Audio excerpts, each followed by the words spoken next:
Hi everyone, welcome back to my channel. I'm Rebecca Keppel.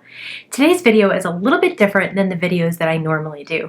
Usually I like to give you guys some techniques or some ways to use different types of products different ways. But for today, I figured if you're a crafter, card maker, scrapbooker, whatever it is, you've amassed some supplies, you might want to know some of the affordable craft organization hacks that I have discovered. I don't have a custom design studio. Since all of this work from home business, I share my office with my husband. And I've never had a ton of money to invest in, countertops and cabinets and all kinds of things in this space. But I have amassed over the years lots of little things that need to be corralled. So I wanted to share some tips and tricks, some cheap ways to organize your craft supplies without having to spend a ton of money. Some of these ideas I have collected from others. I think the best organizer on YouTube is Jennifer McGuire, so I will link to her YouTube channel here. But for today, let's just dive right into a couple of these ideas.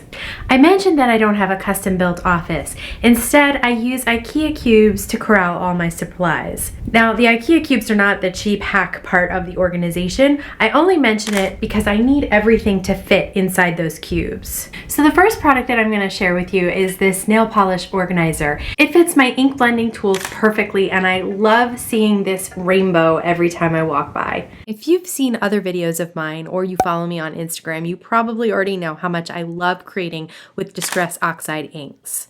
So I like to have a blending tool that's dedicated to all of my favorite colors of Distress Oxide, so there's no cross-contamination of colors, and I can just reach for the one I want when I'm crafting. This tiered nail polish organizer can hold 9 blenders comfortably, or 10 if you don't mind a tight fit. I like that it's clear so that I can easily see everything, and I punch out a circle of cardstock inked with the corresponding color and adhere it to the top of the tool. I love using this organizer for my Tonic Studios Nouveau crystal drops as well. As for the glitter glues and crystal drops, the size and shape of the bottles will determine how many you can store. Even with this larger bottle and other oddly shaped bottles, I'm able to fit 39 different drops in mine. I add a drop of whatever is inside each bottle to the lid so that I can see what I'm grabbing from above. So you can see that both the ink daubers and the Tonic Studios Nouveau Crystal Glaze are in those nail polish organizers, and they fit really beautifully inside the cubes. You can even fit 2 back to back.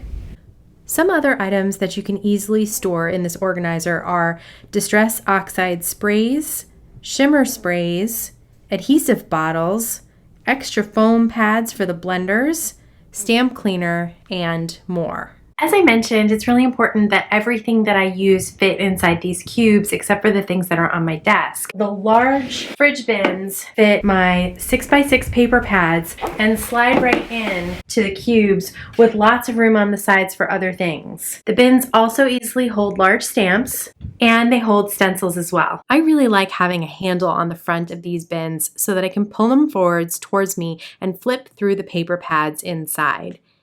These bins are actually 8 inches wide, so there's room on both sides of the 6x6 pads. I fit a ton of pads in here, and they all stay neatly in a row. Even the single 6x6 pieces of paper stay neat and organized. These bins are perfect for large background stamps and even the extra large 6x8 stamp sets. I'm not really sure how many stamps I have in here, but it is definitely a lot. I use the same bin to organize my stencils too. Most of my stencils are 6x6, so this bin fits them perfectly. Behind my stencils are my embossing folders. My older embossing folders were closer to an A2 size, but these days I prefer to buy 6x6 embossing folders so that I can easily emboss an entire card front without seeing those lines on the sides. Next, I want to share these sugar dispensers. You can easily find them on Amazon or at your local dollar store. I organize all of my twine in these sugar bottles, and you can see how beautifully they display on my IKEA cubes. If you have large spools of twine, like these large baker's twine spools from the Twinery, which include about 240 yards of twine, they fit perfectly inside these sugar dispensers. These dispensers have a metal flap at the top that keep the twine from coming out and further unraveling, but easily flip up to allow you to pull out as much twine as you need. The The jars are about 5.5 inches tall and the diameter is about 3 inches. The hole in the lid makes it easy to thread the twine. You can also use these dispensers for loose ribbon. I wrapped my Gina K Designs gingham fancy ribbon around my hand and then pulled it off and stuffed it into the jar. I then folded the edge at the end in half and it fit just fine through the dispenser. For reference, this ribbon is 5/8 inches wide. The original spool held 10 yards, but I've used a bunch of it, so I'm not sure exactly how much would fit in the jar. I love how easy it is to take out just the right amount. My favorite way to organize supplies on my pegboard are by using large binder rings. Those binder rings are perfect for holding washi tape, but they also hold products that are packaged and have a hole at the top. I tend to collect a lot of washi tape rolls and I really don't like it taking up a lot of room on my desk, but I still want to keep it organized by width or color or company. These 3-inch diameter binder rings fit a ton of rolls of washi tape, and they are really easy to open and close so that you can take out a roll that you need or reorganize the rolls on the ring. But there are tons of other products that can go on these rings. Basically, any product that you keep on its backing card and has a punched hole at the top can be stored this way. I keep my Queen & Company twines in rainbow order and some of their smaller embellishments as well on these rings. For these packaged glitter flowers, I didn't need to take them off the ring. I simply open the packages while still on the ring and take out what I need and then reseal the package. You can also store tags this way. Even my tiny tags have a hole large enough to fit through the binder rings. And this way all my tags are in one place and again, they're off my desk. Now let's take a look at the Best Craft Porta Ink Organizer. Porta Ink Organizer fits 24 ink pads. Most ink pads will have to go in sideways, but that doesn't bother me. I just label the outside. The Distress Oxides fit perfectly inside.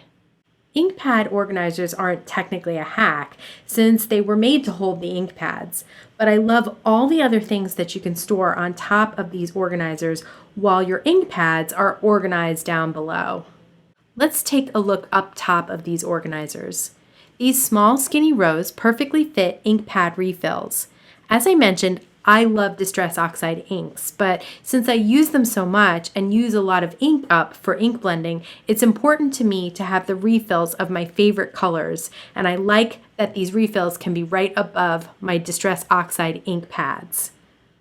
The larger area on the right is perfect for placing my Distress sprayer since I use that a lot with my Distress Oxide inks. You can also place your Copic refills in the skinny rows on top, and the large Copic colorless blender bottle fits perfectly on the right-hand side. I also use the tops of my stamp pad storage to organize my alcohol inks. The skinny rows perfectly fit all the alcohol ink colors as well as the mixatives and alloys, while the right-hand side fits some of the felt pads for blending as well as the larger bottle of alcohol blending solution. So that's it, my top 5 cheap and easy to find craft storage hacks. I hope you found some of these ideas helpful, and I will list all the products that I used down in the YouTube description below. If you want to see more videos like this, let me know in the comments below. I'd love to offer more content like this if you're interested in organizing hacks or cheap ways to organize your supplies. If you like this video, please give me a thumbs up, subscribe to my YouTube channel, and hit that bell so you can be notified when my new videos are available. As always, stay safe, stay healthy, and I'll see you again soon. And have the light screwed in on its own and it kept rotating all by itself just because of the ceiling fan. It's like 100 degrees outside today, so I am not going without the ceiling fan. And hit that bell so you can be notified whenever my new videos are